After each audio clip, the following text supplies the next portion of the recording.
নমস্কাৰ আপোনালোক সকলোকে পুনৰবাৰ টিকে মাইণ্ডৰ অন্য এটাৰ ৰাতিপুৱাৰ ধামাকাদাৰ খবৰলৈ স্বাগতম জনাইছো। অন্য দিনাৰ দৰে আজিও আপোনালোকৰ বাবে দেশ বিদেশৰ বহুকেইটা গুৰুত্বপূৰ্ণ খবৰ লৈ আহিছো। তো ভিডিঅ'টো প্ৰথমৰ পৰা শেষলৈকে চাই থাকিব। আজি গ্যাৰান্টি দি কৈছো আপোনালোকে খবৰকেইটা শুনি আপোনালোকে যথেষ্ট পৰিমাণৰ ভাল পাব। তো ভাল খবৰবিলাক যদি এনেকৈ নিতৌ আপোনালোকে চাই থাকিব বিচাৰে চেনেলটো সাবস্ক্ৰাইব কৰি ল'ব। নিতৌ ৰাতিপুৱা মই এনে ধৰণৰ খবৰবিলাক লৈ আহোঁ য'ত আপোনালোকক দেশ বিদেশৰ সকলোবিলাক কথা জনাবৰ বাবে যত্ন কৰোঁ। তো আজিও আপোনালোকৰ বাবে অন্য দিনাৰ দৰে বহুকেইটা গুৰুত্বপূৰ্ণ খবৰ লৈ আহিছোঁ। তো ভিডিঅ'টো প্ৰথমৰ পৰা শেষলৈকে চাই থাকিব আৰু ভিডিঅ'টো আৰম্ভ কৰাৰ আগতেই আপোনালোক সকলোকে এটা সামান্য ৰিকুৱেষ্ট, যদি খবৰকেইটা চাই ভাল লাগে লাইক এটা কৰিবলৈ কিন্তু আপোনালোকে নাপাহৰিব। আপোনালোকে বিভিন্ন ডিষ্ট্ৰিক্টৰ পৰা গুৱাহাটী মহানগৰীত গৈ অমিত শ্বাহ ডাঙৰীয়াৰ মিটিং এটেণ্ড যদি কৰিব পাৰে তেনেহ'লে অসমৰ এজন যুৱকে বনাই থকা ভিডিঅ'ত সামান্য লাইক এটা কৰিব নোৱাৰেনে? প্লিজ লাইক এটা কৰিবলৈ কিন্তু নাপাহৰিব। আগবাইছোঁ আজিৰ প্ৰথমটো খবৰ ফালে। প্ৰথম খবৰটোৱে আপোনালোকৰ কাৰণে আজি বিৰাটেই এটা ভাল খবৰ ওলাই পৰিছে। খবৰ ওলাই পৰিছে যে দেৱালীৰ পাছত আপোনালোকৰ ইলেক্ট্ৰনিক সামগ্ৰীৰ দাম কমি যাব হেনো। মানে আপোনালোকে ব্যৱহাৰ কৰি থকা প্ৰায়বিলাক ইলেক্ট্ৰনিক সামগ্ৰীৰ দাম দেৱালীৰ পাছত কমি যাব বুলি খবৰ ওলাইছে। যেনে মোবাইল ফোন হৈ গ'ল, যেনে ঘড়ী হৈ গ'ল, যেনে টিভি হৈ গ'ল, যেনে ফ্ৰিজ হৈ গ'ল, যেনে AC হৈ গ'ল, যিমানবিলাক ইলেক্ট্ৰনিক সামগ্ৰী আছে ইলেক্ট্ৰনিক সামগ্ৰীসমূহৰ দাম দেৱালীৰ পাছত কমি যাব বুলি এটা খবৰ ওলাই পৰিছে।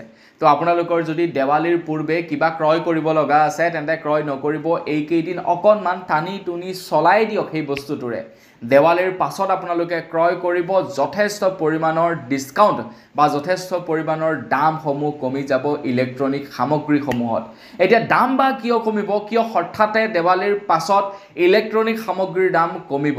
কিয়নো আমাৰ ভাৰতবৰ্ষৰ GST কাউন্সিলে জনাইছে যে ইলেক্ট্ৰনিক সামগ্ৰীসমূহত 18% GSTৰ পৰিৱৰ্তে 5% GST লৈ এতিয়া হ্ৰাস কৰা হৈছে বুলি জনাইছে।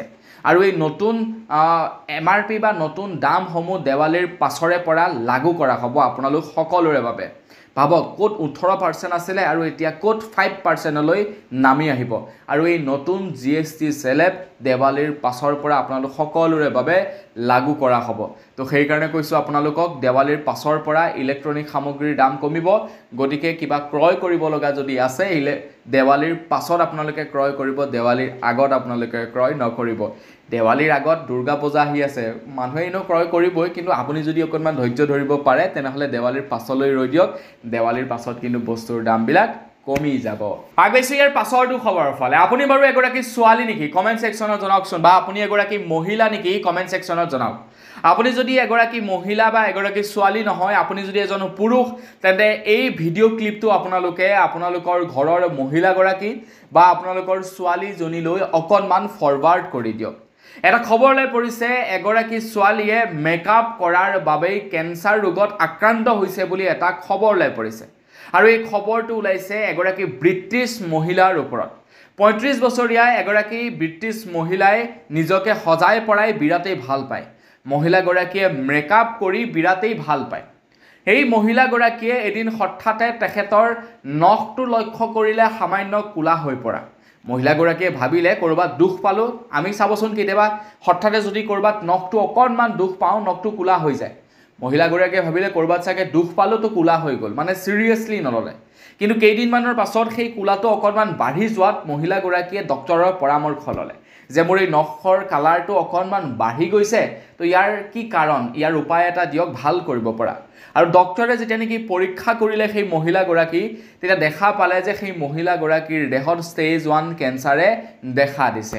এতিয়া ডক্টৰজনে কোৱা অনুসৰি সেই মহিলাগৰাকীয়ে বাৰে বাৰে নেইল ইউজ কৰিছিলে, মানে প্লাষ্টিকৰ নেইল যে পায় আজিকালি, নখ পায়, সেই নখসমূহ ব্যৱহাৰ কৰিছিলে। আৰু সেই মহিলাগৰাকীয়ে যথেষ্ট পৰিমাণৰ মেকআপ কৰে, যাৰ কাৰণে নেকি সেই মহিলাগৰাকীৰ দেহত ষ্টেজ 1 কেঞ্চাৰ ধৰা পৰিছে বুলি জনাইছে। কাৰণ মহিলাগৰাকীয়ে বহু পৰিমাণে এক্ৰেলিক ব্যৱহাৰ কৰে বা নখ ব্যৱহাৰ কৰে, যাৰ ফলত নেকি তেখেতৰ ষ্টেজ 1 কেঞ্চাৰে দেখা দিলে।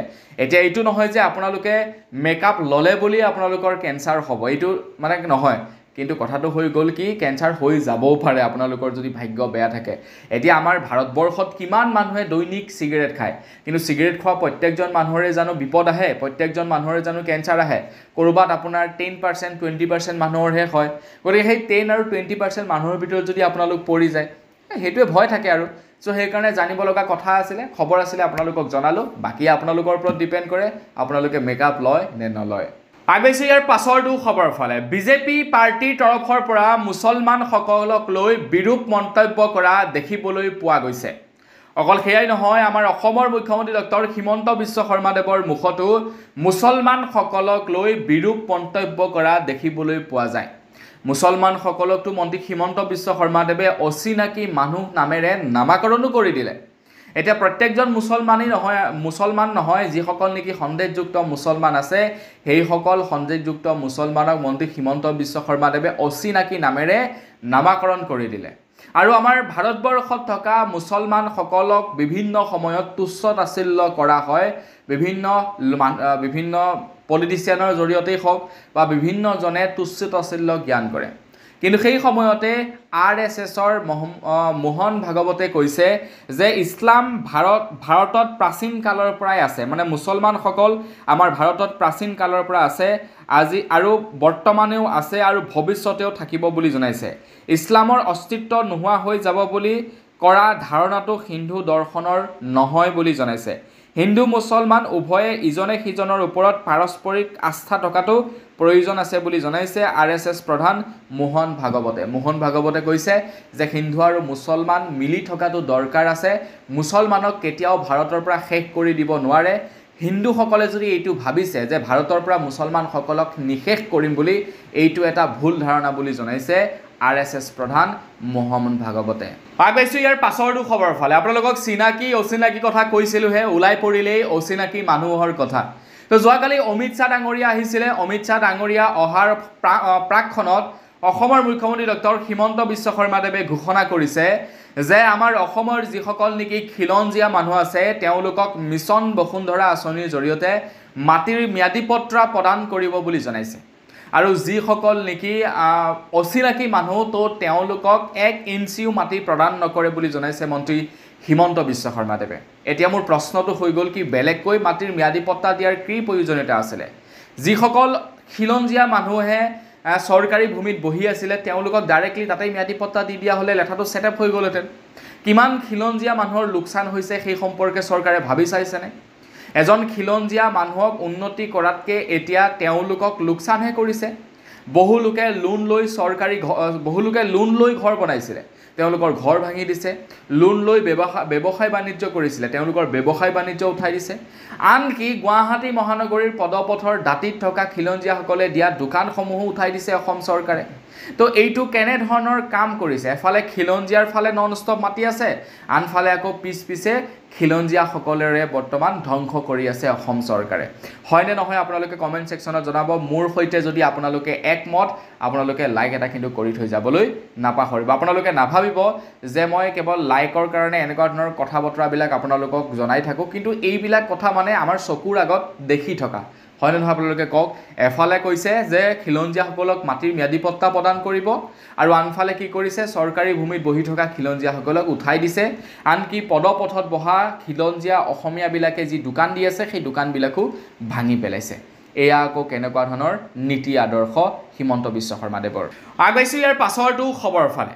2008 চনত যেতিয়া নেকি আমাৰ অসমৰ মুখ্যমন্ত্ৰী তৰুণ গগৈ দেৱ হৈ আছিলে সেই সময়তে আমাৰ অসমৰ প্ৰাক্তন মুখ্যমন্ত্ৰী তৰুণ গগৈ দেৱে শ্ৰীমন্ত শংকৰদেৱৰ জন্মস্থানলৈ 1 কোটি টকাৰ সাহায্য আগবঢ়াইছিলে এতিয়া আপোনালোকে শ্ৰীমন্ত শংকৰদেৱৰ জন্মস্থান বুলি ক'লে কোনডোখৰ ঠাইত বাৰু আপোনালোকে বুজি পায় নিশ্চয় আপোনালোকে পূৰ্বৰ পৰাই পাই আহিছে বটৰদেৱা স্থানত শ্ৰীমন্ত শংকৰদেৱৰ জন্ম হৈছিল আৰু আমি বটৰদেৱা স্থানৰ বিষয়ে জানো যে তাতেই শ্ৰীমন্ত শংকৰদেৱ জন্ম হৈছিল তো বটৰদেৱা স্থানলৈ অৰ্থাৎ শ্ৰীমন্ত শংকৰদেৱৰ জন্মস্থানলৈ প্ৰয়াত তৰুণ গগৈ ডাঙৰীয়া দেৱে 1 কোটি টকাৰ এটা সাহায্য আগবঢ়াইছিল কিন্তু সেই 1 কোটি টকাটো লাভ কৰিলে মৰিগাঁৱৰ পাতেকি বৰিয়ে তাৰ পাছতেই বটৰদেৱা স্থানৰ পৰিচালনা কমিটিয়ে এখন FIR ৰুজু কৰিলে যে শ্ৰীমন্ত শংকৰদেৱ প্ৰকৃততে বটদ্ৰৱা স্থানতহে জন্ম হৈছে,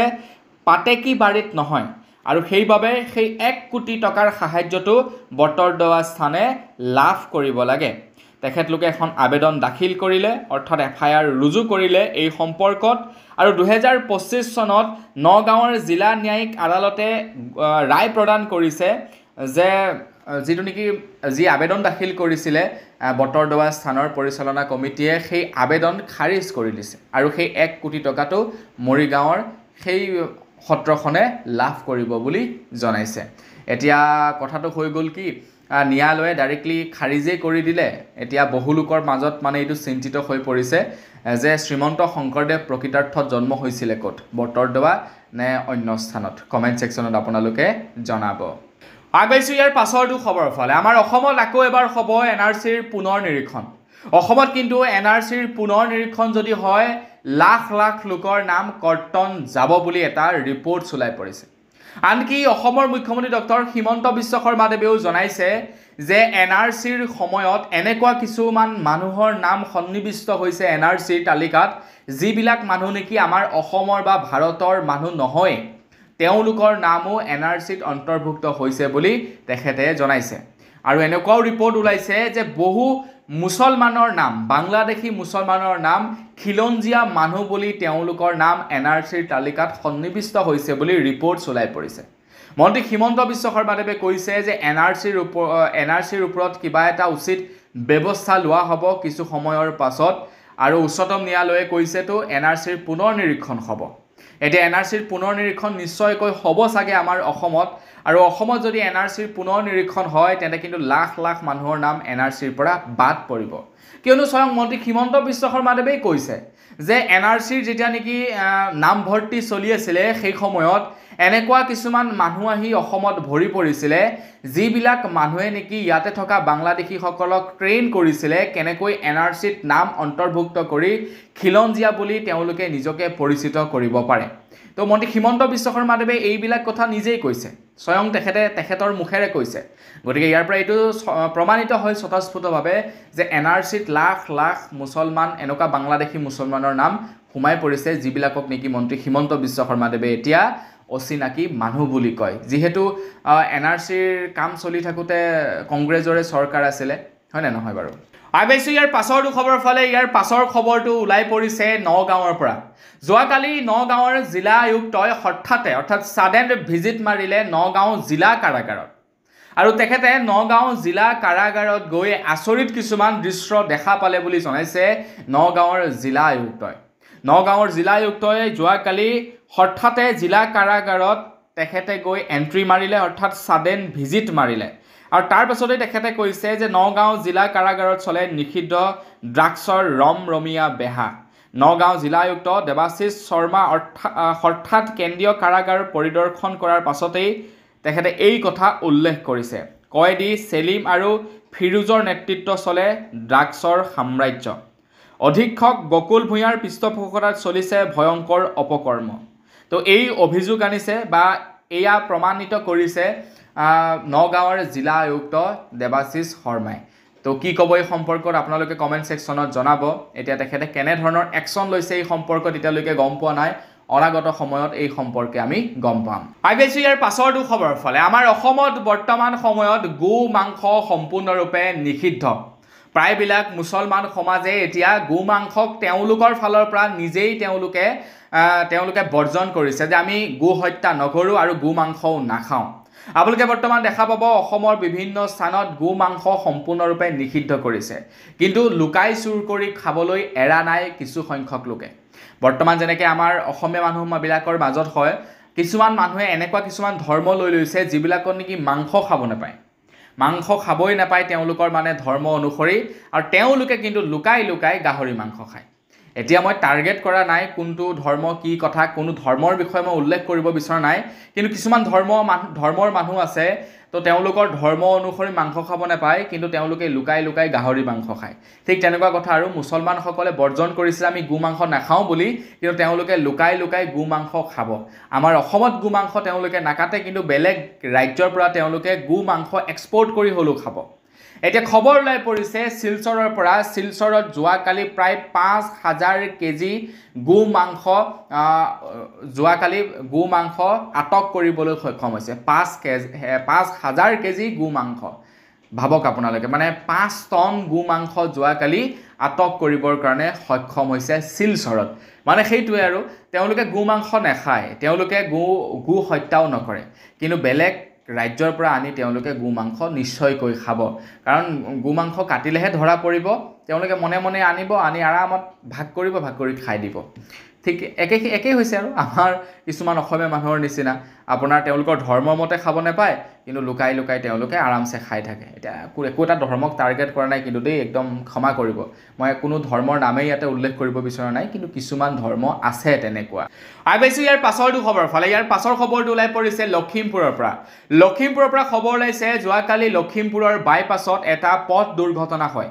ৰখাই থোৱা এখন ট্ৰাকত কেইজনমান যুৱকে গৈ খুন্দা মাৰি দিয়ে সবচে ডাঙৰ কথাটো হৈ গ'ল যি কেইজন যুৱকৰ নেকি এক্সিডেণ্ট হৈছিলে সেই যুৱক কেইজন ক্লাছ 10ত পঢ়ি আছিলে তেওঁলোকে পঢ়ি আছিলে সেন্ট মেৰিজ বিদ্যালয়ত তেওঁলোকে 10ম শ্ৰেণীত পঢ়ি আছিলে আৰু লখিমপুৰৰ বাইপাছত তেওঁলোকে বাইক চলাই থাকোঁতে বাইকখন গৈ তেওঁলোকে খুন্দা মাৰি দিয়ে বাইপাছৰ কাষত ৰখি থকা ট্ৰাকত এটা কথাটো হৈ গ'ল ক্লাছ 10ত পঢ়ি থকা ল'ৰাটোক বাৰু মাক দেউতাকে কিয় বাইকখন দিব লাগে ভাগ্য ভাল আছিলে তেওঁলোক কাৰোৰে একো মানে বেছিকৈ ক্ষয়ক্ষতি নহল তেওঁলোকক মানে প্ৰাইভেট মেডিকেলত ইতিমধ্যে ভৰ্তি কৰোৱা হৈছে তেওঁলোক খুব সোনকালে সুস্থ হৈ আহিব আৰু ভগৱানৰ ওচৰত তাৰে কামনা কৰিছো কিন্তু মাক দেউতাকটো অকণমান সতৰ্ক হ'ব লাগে ন ক্লাছ 10ত পঢ়ি থকা ল'ৰাকেইটাক বাইকখন বাৰু এৰি দিয়ে নে আমি যেতিয়া ক্লাছ 10ত পঢ়ি আছিলোঁ আমাক চাইকেলখনকে দিয়া নাছিলে আমি যদি চাইকেলখন লৈ বজাৰলৈ যাওঁ বুলি কওঁ তেনেহ'লে কয় না যাব নোৱাৰা বজাৰলৈ কিয় যাব লাগে স্কুল যেতিয়া যাওঁ তেতিয়া ক্লাছ 10ত লৈ দিছিলে নেকি চাইকেলখন গাঁৱৰ মাজেৰে যাবলৈ কয় নাই টাউনৰ ফালে যাব নালাগে আৰু এতিয়া সব বাইক দি দিছে ক্লাছ 10ৰ ল'ৰাক পাইছো ইয়াৰ পাছৰটো খবৰৰ ফালে 17 ছেপ্টেম্বৰত ভাৰতৰ প্ৰধানমন্ত্ৰী নৰেন্দ্ৰ মোদী ডাঙৰীয়াৰ 75 বছৰ হ'ব আৰু 11 ছেপ্টেম্বৰত RSS প্ৰধান মোহন ভাগৱতৰ 75 বছৰ হ'ব এতিয়া RSS প্ৰধান মোহন ভাগৱত আৰু আমাৰ ভাৰতৰ প্ৰধানমন্ত্ৰী নৰেন্দ্ৰ মোদী ডাঙৰীয়াৰ 75 বছৰক লৈ বৰ্তমান সময়ত বিৰাটেই চৰ্চা চলি আছে বিৰোধী পাৰ্টিৰ মাজত বা বিভিন্ন জনৰ মাজত এতিয়া তেখেতৰ 75 বছৰ হোৱাক লৈ বৰ্তমান সময়ত চৰ্চা চলি আছে চৰ্চা কিয় চলিছে বাৰু জানেনে আপোনালোকে চৰ্চা চলাৰ একমাত্ৰ কাৰণ হৈ গৈছে RSS আৰু বিজেপিৰ তেওঁলোকৰ সাংগঠনিক কিছুমান নিয়ম আছে আৰু সেই নিয়ম অনুসৰি কোনো এজন লিডাৰৰ যদি 75 বছৰ হয় তেখেতে নিজেই পদত্যাগ কৰিব লাগিব বা অৱসৰ ল'ব লাগিব আৰু তেখেতে অৱসৰ লৈ দ্বিতীয় এজন ব্যক্তিক তেখেতৰ কৰ্ম কৰিবৰ কাৰণে সুবিধা প্ৰদান কৰিব লাগিব নহলে কি হ'ব আপোনাৰ যুগান্তৰ তেখেতেই সেই পদত থাকিব বেলেগ এজনে সেই কাম-কাজ শিকিবৰ বাবে মানে শিকিব নাপাবই সেইভাবে কি কৰিছিলে তেওঁলোকে নিয়ম বনাইছিলে যে 75 বছৰ যেতিয়াই হ'ব তেওঁলোকে অব্যাহতি ল'ব লাগিব বা তেওঁলোকৰ কামৰ পৰা পদত্যাগ কৰিব লাগিব এতিয়া ভাৰতৰ প্ৰধানমন্ত্ৰী নৰেন্দ্ৰ মোদী ডাঙৰীয়াৰো 75 বছৰ হ'ব আৰু আনফালে RSSৰ মোহন ভাগৱতৰো 75 বছৰ হ'ব এতিয়া মোহন ভাগৱতে হয়তো পদত্যাগ কৰিব তেনেকুৱা ধৰণৰ তেখেতে ইংগিত দি আছে তেখেতে যেহেতু এইবিলাক কথা নিজেই উল্লেখ কৰি আছে কিন্তু প্ৰধানমন্ত্ৰী ডাঙৰীয়াহে এইবিলাকৰ ওপৰত একো মাতমতা দেখা নাই এতিয়া কি হয় নাজানো আৰু তেখেতে পদত্যাগ কৰেই বা নকৰে গাদীৰ লোভ কিন্তু মানে গাদীৰ যেটো মজা না হেতু বেলেগ কিন্তু এটা পাইছো ইয়াৰ পাছৰটো খবৰৰ ফালে যোৱাকালি আমাৰ অসমলৈ আহিছিলে অমিত শাহ ডাঙৰীয়া অসমলৈ আহি অমিত শাহ ডাঙৰীয়া দেৱে আমাৰ অসমত দীঘল ভাষণ দি যায় কিন্তু তেখেতে আমাৰ অসমৰ যি নেকি বানপানী হৈ আছিল সেই বানপানী তেখেতে দেখা নাপালে সেই সম্পৰ্কত এটা শব্দও তেখেতৰ মুখত উচ্চাৰণ কৰা দেখা নাপালো তেখেতে অচিনাকি মানুহ বা সন্দেহযুক্ত বাংলাদেশীক লৈ তেখেতে বিভিন্ন ধৰণৰ কথা বতৰা কোৱা দেখা পালো মানে মুছলমান সকলক লৈ তেখেতে বিভিন্ন ধৰণৰ মন্তব্য কৰা দেখা পালো কিন্তু তেখেতৰ মুখত বাংলাদেশী বহিষ্কাৰক লৈ এটাও শব্দ কোৱা দেখা নাপালো কিন্তু তেওঁলোকৰ প্ৰতিশ্ৰুতি আছিল বানপানীৰ সমস্যা সমাধান কৰা আৰু তাৰ লগতে অসমৰ পৰা বাংলাদেশীক বহিষ্কাৰ কৰা এনেকুৱা ধৰণৰ শব্দবিলাক তেখেতলোকৰ মুখৰ পৰা যোৱাকালি শুনিবলৈ নাপালো হেয়াই নহয় তেখেতে যোৱাকালি অসমক বৰ বিশেষ একো এটা দি থৈও নগল ভাৰতৰ প্ৰধানমন্ত্ৰী বা লগতে গৃহমন্ত্ৰী অমিত শ্বাহ ডাঙৰীয়া যেতিয়াই নেকি কোনো এখন ষ্টেটলৈ যায় সেই ষ্টেটখনত মানে কেইবা হাজাৰ কোটি টকাৰ পেকেজ ঘোষণা কৰি থৈ আহে কিন্তু তেখেতে আমাৰ অসমক যোৱাকালি একোৱেই দিয়া দেখিবলৈ নাপালোঁ ইয়াক লৈ বৰ্তমান সময়ত চাৰিওফালে চৰ্চা চলি আছে চাৰিওফালে চৰ্চা চলি থকাৰ মাজতেই অন্য এজন ব্যক্তি বিৰাটেই চৰ্চাত আছে যোৱাকালিৰে পৰা সেই ব্যক্তিজনৰ ঘৰ আছিলে নলবাৰীত যিজন ব্যক্তিয়ে নেকি নিজৰ শৰীৰত আমাৰ ভাৰতীয় মানে ৰাষ্ট্ৰীয় পতাকাখন আঁকিছে আৰু লগতে খালী গাৰে তেখেতে মিটিং এটেণ্ড কৰিবলৈ আহিছে আৰু তেখেতে কৈছে এতিয়ালৈকে হিমন্ত বিশ্ব শৰ্মাদেৱৰ 16খন মিটিং এটেণ্ড কৰিছে তেখেতে অসমৰ য'ত মুখ্যমন্ত্ৰী ডাঙৰীয়াৰ মিটিং হয় তাতেই তেখেত উপস্থিত থাকে আৰু তেখেতে সেই মিটিঙত উপস্থিত থকাৰ একমাত্ৰ কাৰণ হৈছে তেখেতে এতিয়ালৈকে চৰকাৰী সা সুবিধা পোৱা নাই তেখেতলোকৰ সমষ্টিৰ যিকেইজন নেকি বিজেপিৰ কৰ্মকৰ্তা আছে তেওঁলোক হেনো বিৰাট দালাল তো তেওঁলোকে বোলে অন্য মানুহবিলাকক হেনো চৰকাৰী সুবিধা নিদিয়ে আৰু সেই মানুহজনক হেনো ডাইৰেক্টলি কৈছে যেতিয়ালৈকে বিজেপি চৰকাৰ থাকিব তেতিয়ালৈকে তোক একো সুবিধা নিদিওঁ চৰকাৰী ঘৰৰ সুবিধা অৰুণোদয় আঁচনিৰ সুবিধা তো যোৱাকালি তেখেতে এনেকুৱা ধৰণৰ মন্তব্যবিলাক যেতিয়াই নেকি কৰিলে তাৰ পাছৰে পৰা তেখেত চৰ্চাত আছে এতিয়া আশা কৰোঁ মন্ত্ৰী হিমন্ত বিশ্ব শৰ্মাদেৱে সেই কেইজন বিজেপি কৰ্মীক এহিকনি দি এখেতক কিবা এটা সহায় কৰিব লাগে দেখা যাওক মন্ত্ৰী হিমন্ত বিশ্ব শৰ্মাদেৱ যদি কোমল অন্তৰৰ মানুহ প্ৰকৃতাৰ্থত হয় তেনেহ'লে মানুহজনক সহায় কৰিব আৰু সেই কেইজনক এহিকনি দিব আগেছো ইয়াৰ পাছৰটো খবৰ ফালে ইয়াৰ পাছৰ খবৰটো ওলাই পৰিছে বঙাইগাঁৱৰ পৰা খবৰ ওলাইছে বঙাইগাঁৱত এতিয়া প্ৰশাসনৰ বুলডোজাৰ চলিব এতিয়া বঙাইগাঁৱত উচ্ছেদ অভিযান চলিব 15 দিনৰ সময় বান্ধি দিছে বঙাইগাঁওবাসীক তো য'ত নেকি যিসকল লোকে চৰকাৰী মাটিত বহি আছে তেওঁলোকে উঠি যাব লাগিব নহ'লে আগন্তুক 15 দিনৰ পাছত বঙাইগাঁৱত চলিব এতিয়া প্ৰশাসনৰ বুলডোজাৰ মানে প্ৰশাসনৰ উচ্ছেদ অভিযান চলিব আগন্তুক 15 দিনৰ ভিতৰত তো বঙাইগাঁওবাসী সাজু হওক আপোনালোকলৈ যদি নটিছ আহিছে আপোনালোকে নিজেই জেগা খালী কৰি দিয়ক যিমান প্ৰতিবাদ কৰিও লাভ নাই যিমান কাটৰ অনুৰোধ কৰিও লাভ নাই আপোনালোকৰ ঘৰ ভাঙিবই আপোনালোকে মিয়াই হওক বা অসমীয়াই হওক আপোনালোকৰ ঘৰ ভাঙিবই যদিহে আপোনালোকলৈ নটিছ আহিছে আগবাইছো ইয়াৰ পাছৰটো খবৰ ফালে ইয়াৰ পাছৰ খবৰটো এটা ভাল খবৰ ওলাইছে অসমৰ মহিলাসকলৰ বাবে অৰুণোদয় আঁচনিক লৈ এইটো এটা বিৰাটেই ভাল খবৰ ওলাই পৰিছে তো যোৱাকালি যেতিয়াই নেকি আমাৰ মানে অসমলৈ আহিছিলে আৰু গৃহমন্ত্ৰী অমিত শ্বাহ ডাঙৰীয়া তো তেখেতে কৈছে যে 17 ছেপ্টেম্বৰ তাৰিখৰ দিনাখন আমাৰ অসমৰ ভাৰতৰ প্ৰধানমন্ত্ৰী নৰেন্দ্ৰ মোদী ডাঙৰীয়াৰ জন্মদিন আৰু তেখেতে 17 ছেপ্টেম্বৰ তাৰিখত অসমত উপস্থিত থাকিব আৰু 17 ছেপ্টেম্বৰ তাৰিখৰ দিনাখন অৰুণোদয় আঁচনি 3.0 শুভাৰম্ভণি কৰিব বুলি জনাইছে আৰু সেই দিনাখনেই মহিলাসকলৰ একাউণ্টত যিসকলৰ গেছ আছে তেওঁলোকে 1500 টকা আৰু যিসকলৰ গেছ নাই তেওঁলোকে 1250 টকাকৈ লাভ কৰিব 17 তাৰিখৰ পৰা তো 17 তাৰিখে মানে অৰুণোদয় আঁচনিৰ তৃতীয় পৰ্যায় আৰম্ভ কৰা হ'ব আগবাইছো ইয়াৰ পাছৰটো খবৰ ফালে আমাৰ অসমৰ যিমানবিলাক নেকি পঞ্চায়ত কৰ্মী আছে পঞ্চায়ত কৰ্মীসকলৰ বাবে এটা বিৰাটেই ভাল খবৰ ওলাইছে তো অসমৰ মুখ্যমন্ত্ৰী ডক্টৰ হিমন্ত বিশ্ব শৰ্মাদেৱে যোৱাকালি ঘোষণা কৰিছে যে পঞ্চায়ত কৰ্মীসকলক এতিয়াৰে পৰা 1 জানুৱাৰী 2026 চনৰে পৰা পঞ্চায়ত কৰ্মীসকলক সম্পূৰ্ণ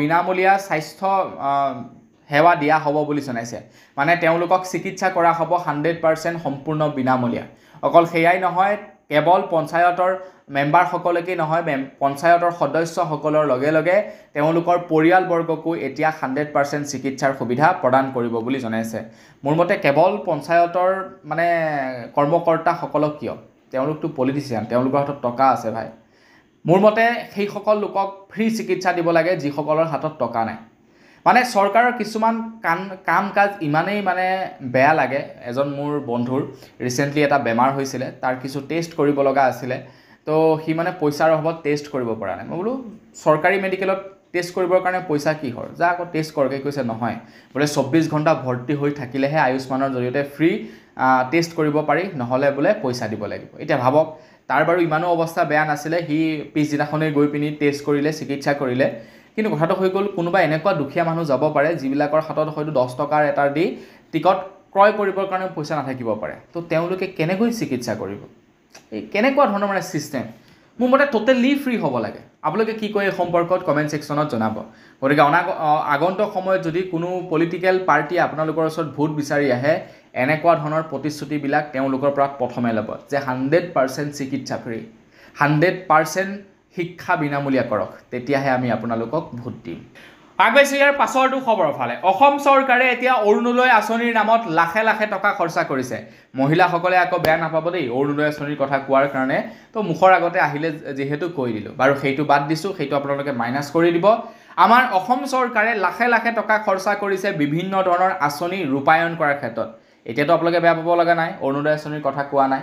বাৰু যি কি নহওক, এতিয়া আমাৰ অসম চৰকাৰে কিন্তু লাখ লাখ টকা খৰচা কৰি বিভিন্ন আঁচনি ৰূপায়ণ কৰিছে, কিন্তু যিখন অসম চৰকাৰে নেকি মানুহক ব্যৱসায় কৰিবৰ কাৰণে উৎসাহিত কৰে, সেইখন চৰকাৰেই আকৌ মাধমাৰ দিছে আমাৰ অসমৰ ক্ষুদ্ৰ ক্ষুদ্ৰ চাহ খেতিয়কসকলৰ ওপৰত।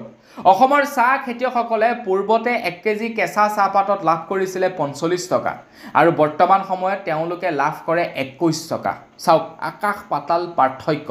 আগতে 45 টকা পাইছিলে, এতিয়া পায় 11 টকা। তেওঁলোকৰ পাৰ কেজি কেঁচা চাহপাতত খৰচা হয় প্ৰায় 35 টকা, আৰু তেওঁলোকে বিক্ৰী কৰিব লাগে 11 টকা। অসমত প্ৰায় 2 লাখতকৈও অধিক ক্ষুদ্ৰ চাহ খেতিয়ক আছে। এতিয়া অসমৰ ক্ষুদ্ৰ চাহ খেতিয়কসকল বিপদত পৰি গৈছে, কাৰণ তেওঁলোকৰ মানে উপাৰ্জনতকৈ ব্যয় বেছি হৈছে। আৰু সেইবাবে অসমৰ মুখ্যমন্ত্ৰী ডক্টৰ হিমন্ত বিশ্ব শৰ্মাদেৱক তেওঁলোকে বাৰে বাৰে ৰিকুৱেষ্ট কৰি আছে এই সম্পৰ্কত কিবা এটা ব্যৱস্থা ল'বৰ কাৰণে, কিন্তু মন্ত্ৰী হিমন্ত বিশ্ব শৰ্মাদেৱে তেওঁলোকৰ কথা মানে তেওঁলোকক কেও চোৱা নাই, মানে তেওঁলোকৰ কথা ইমান কোনো শুনা নাই। এইটো বেয়া হৈছে। মন্ত্ৰী হিমন্ত বিশ্ব শৰ্মাদেৱ, আপুনি কিবা এটা ব্যৱস্থা লওক। আগবাইছোঁ ইয়াৰ পাছৰটো খবৰ ফালে। ইয়াৰ পাছৰ খবৰটো ওলাই পৰিছে যোৰহাটৰ পৰা। যোৰহাটত এতিয়া যোৰহাটত কোনো ধৰণৰ আমাৰ জাতীয় সংগঠনসমূহে সংগঠনৰ নামত কোনো ব্যৱসায়িক প্ৰতিষ্ঠান বা কোনো ব্যক্তিৰ পৰা চান্দা তুলিব নোৱাৰিব বুলি এতিয়া যোৰহাটত নিৰ্দেশনা প্ৰদান কৰা হৈছে যোৰহাট জিলা প্ৰশাসনৰ তৰফৰ পৰা। তো সেইদিনাখন মানে বীৰ লাচিত সেনাৰ কোনোবা এজন ব্যক্তিয়ে কিমান কোটি টকা জানো আপোনাৰ মানে বিচাৰিছিলে এটা ব্যৱসায়িক প্ৰতিষ্ঠানৰ পৰা। তো তাৰ পাছতেই এই সিদ্ধান্ত লৈছে এতিয়া যোৰহাটত। কি ক'ব আপোনালোকে কমেণ্ট ছেকশ্যনত জনাব। মোৰ মতে একেবাৰে চান্দা নাইকিয়া কৰিব নোৱাৰে। যদি চান্দা নাইকিয়া কৰে ভাই, যিমানবিলাক নেকি আমাৰ মানে দল সংগঠন আছে তেওঁলোক চলিব ক'ৰ পৰা? এটা নিজৰ পকেটৰ পইচা খৰচা কৰি আৰু দল সংগঠনটো কৰিব নোৱাৰি, হয়নে নহয়? তো সেইবুলি ইমানো বিচাৰি দিব নালাগে কুটিৰ ঘৰত। তো কিবা এটা বিচাৰক আৰু যে আমাৰ আমুক এখন মিটিং আছে, কিবা আছে, তো আমুক টকা সহায় কৰক, কিবা কৰক, আমি তাৰ বিনিময়ত ৰচিদ দিম, সেইটো বেলেগ কথা। কিন্তু ইমানো বিচাৰি দিব নালাগে। কিন্তু তাৰ বিপৰীতে আকৌ প্ৰশাসনে একেবাৰে বন্ধও কৰি দিব নালাগে, নহ'লে সেই ব্যৱসায়িক প্ৰতিষ্ঠানবিলাকে দিনক দিনে চল পাই গৈ থাকিব। যিহেতু আপোনাৰ পইচা নাইকিয়াৰ ফলত দল সংগঠনবিলাকে কাম নকৰা হ'ব। মানে পইচা পালেহে তেওঁলোকে অনুষ্ঠানবিলাক পাতিব পাৰিব। যদি তেওঁলোকে পইচাই নাপায়, তেওঁলোকে পকেটৰ পইচা খৰচা কৰি কিমান দিন অনুষ্ঠান পাতিব? তো তেওঁলোকৰ অটপালি বাঢ়িব। তো সকলোবিলাক মানে বেলেঞ্চ কৰিবৰ কাৰণে আপোনাৰ কিবা ভাবি গুণি পদক্ষেপ মোৰ মতে ল'ব লাগে। আগবাইছোঁ ইয়াৰ পাছৰটো খবৰৰ ফালে। আমাৰ ভাৰতৰ পথ পৰিবহণ মন্ত্ৰী নীতিন গাডকাৰীদেৱক মোৰ বহুত ভাল লাগে, কিন্তু আজিৰে পৰা তেখেতৰ প্ৰতি অকণমান বেয়া ভাৱ এটা মোৰ মনত সোমাই পৰিছে। কিয় বাৰু জানেনে? তেখেতক এই কাৰণেই ভাল লাগে, তেখেতে মানে এনেকুৱা কিছুমান উচিত কথা কয় যিবিলাকে আপোনালোকৰ অন্তৰ চুই যাব নীতিন গাডকাৰীদেৱৰ। এতিয়া নীতিন গাডকাৰীদেৱে কি কৰিছিলে যে আমাৰ ভাৰতবৰ্ষত যিমানবিলাক নেকি পেট্ৰল বিক্ৰী হয়, পেট্ৰলসমূহত 20% ইথানল মিক্স কৰি দিছিলে, যাতে পেট্ৰল আৰু ডিজেলৰ দামটো কমাব পাৰে। আৰু যিটো নেকি ব্যৱস্থাপনা আজিৰ পৰা 10 বছৰৰ পাছত কৰিব লগা আছিলে, সেইটো যিমান পাৰে সোনকালে আৰম্ভ কৰি দিলে। কাৰণ হৈছে কি, পেট্ৰল ডিজেলৰ দামটো কমাব লাগে। কিন্তু এতিয়া এটা ৰিপৰ্টছ ওলাই পৰিছে যে পেট্ৰল আৰু ডিজেলত ইথানল মিক্স কৰাৰ কাহিনীটো অকণমান বেলেগহে। কাহিনীটো হৈছে কি? কাহিনীটো হৈছে এইটো, নীতিন গাডকাৰীদেৱৰ 2 পুত্ৰই হেনো ইথানেলৰ কাম কৰে।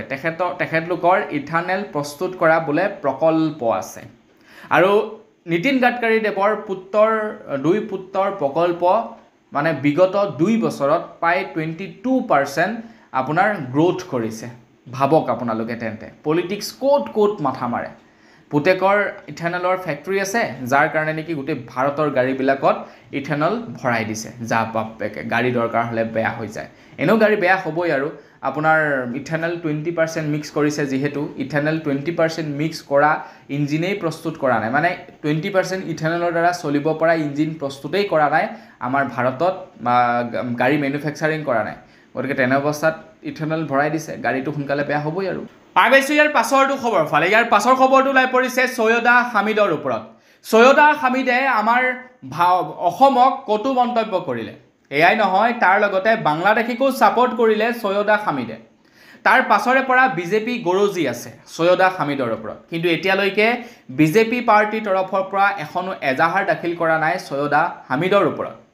যিখন চৰকাৰে নেকি এজন ইউটিউবাৰে যদিহে কিবা এটা বেয়াকৈ কয়, সেই ইউটিউবাৰজনৰ ওপৰত এজাহাৰ দাখিল কৰে, সেই চৰকাৰখনে বা সেই চৰকাৰৰ পাৰ্টিৰ মানুহে সৈয়দা হামিদৰ ওপৰত এতিয়ালৈকে এখনো এজাহাৰ দাখিল কৰা আমি দেখিবলৈ পোৱা নাই।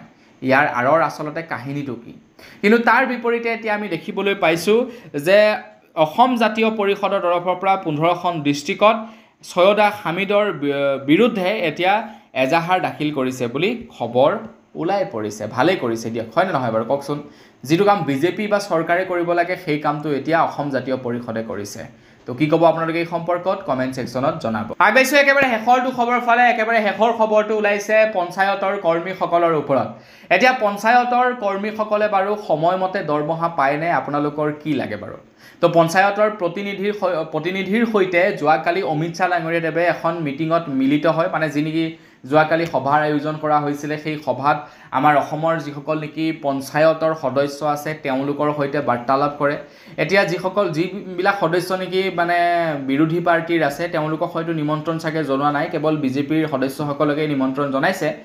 মানে মই যিমান দূৰলৈকে গম পাইছোঁ আৰু দেই, মানে সেইটো কথা কৈছোঁ আৰু মানে হয়তো চাগে বিৰোধীসকলক মতা নাই নেকি হ'বলা, কেৱল চাগে তেওঁলোকৰ দলৰ মানুহবিলাকক মাতিছে।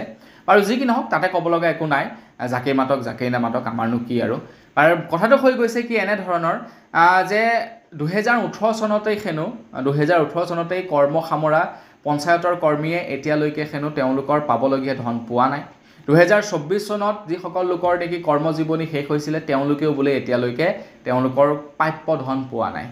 চাওক, তেওঁলোকক লৈ মিটিং কৰিছে, কোটি কোটি টকা খৰচা কৰিছে, কিন্তু তেওঁলোকৰ পাব লগা পইচাসমূহ এতিয়ালৈকে চৰকাৰে মুকলি কৰি দিয়া নাই। এইবিলাক বেয়া কথা, হয়নে নহয় বাৰু? অমিত শ্বাহ ডাঙৰীয়াদেৱে নিৰ্দেশনা দি থৈ যাব লাগিছিলে যে তেওঁলোকৰ পইচাবিলাক তোমালোকে ক্লিয়াৰ কৰা জলদি, হয়নে নহয়? আপোনালোকে কমেণ্ট ছেকশ্যনত জনাব। ঠিক তেনেকৈ যেনেকৈ নেকি ক্লিয়াৰ কৰিবৰ কাৰণে নিৰ্দেশনা দিব লাগিছিলে, ঠিক সেইদৰে মোৰ ভিডিঅ' মোৰ খবৰ দিও আপোনালোকৰ ক্লিয়াৰ হ'ল। তো আজিলৈ এইখিনিতে সামৰণি মাৰিছোঁ আৰু। তো ভিডিঅ'কেইটা খবৰকেইটা যদি চাই ভাল পালে লাইক এটা কৰি থৈ যাব, চেনেল যদি ছাবস্ক্ৰাইব কৰা নাই ছাবস্ক্ৰাইবটো কৰিব। পুনৰ লগ কৰাৰ ভিডিঅ' মাগিছোঁ। ধন্যবাদ। জয় অসম।